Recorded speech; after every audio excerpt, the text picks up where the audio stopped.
एक बड़ी सरकारी भर्ती में हजारों कैंडिडेट्स का इंतजार लंबा होता जा रहा है। चलिए समझते हैं कि आखिर हो क्या रहा है। कहानी शुरू होती है इस नंबर से 3446। ये उत्तर प्रदेश में एग्रीकल्चरल टेक्निकल असिस्टेंट की वैकेंसीज हैं। ये ग्रुप सी की एक शानदार सरकारी नौकरी है। अच्छी सैलरी की वजह से ये कई युवाओं का सपना है।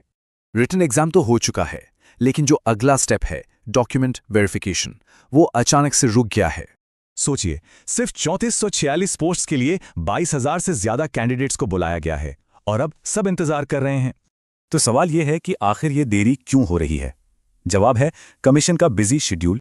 पहली वजह 1828 असिस्टेंट अकाउंटेंट और ऑडिटर पदों की भर्ती। इसका काम फरवरी मिड तक चलेगा। इसके बाद ग्राम पंचायत अधिकारी यानी वीपीओ एग्जाम का प्रोसेस भी एजीटीआर से पहले होने की उम्मीद है। ऊपर से कमीशन पीएटी जैसे दूसरे रिजल्ट्स पर भी काम कर रहा है, जिससे काम का लोड बहुत बढ़ गया है। मतलब एजीटीए फरवरी से पहले तो मुश्किल है, नोटिस जनवरी के आखिर तक आ सकता है। इस लंबे इंतजार ने कैंडिडेट्स के बीच एक नई और जरूरी बहस शुरू कर दी है। बड़ा सवाल ये है कि क्या यूपी ट्रिपल एससी को भर्तियों के लिए एक वेटिंग लिस्ट बनानी चाहिए। कैंडिडेट्स कहते हैं कि इससे सीटें खाली नहीं रहेंगी, वहीं कमीशन को लगता है कि इससे प्रोसेस और लंबा खिंच जाएगा।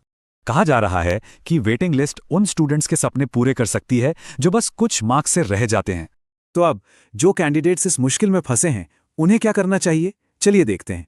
सबसे पहला और सबसे जरूरी काम, अपने डॉक्यूमेंट्स तैयार कर लो। सेफ साइट के लिए कम से कम 3 सेट बनाओ। ये रही जरूरी डॉक्यूमेंट्स की लिस्ट। हाँ, और नाम या स्पेलिंग की छोटी मोटी गलतियां एफिडेविट से ठीक हो सकती हैं। एक एक्सपर्ट ने यह साफ किया है कि डीवी प्रोसेस के बाद भी फाइनल कट ऑफ को लेकर कोई गारंटी नहीं है। तो सबसे जरूरी सलाह यही है, फाइनल रिजल्ट का इंतजार करते हुए अपनी तैयारी मत रोको। तो करना क्या है? एक्टिव रहो, आगे के मौकों की तैयारी करो और आयोग से बात करो, लेकिन शांति से। ये पूरी सिचुएशन एक बड़ा सवाल खड़ा करती है।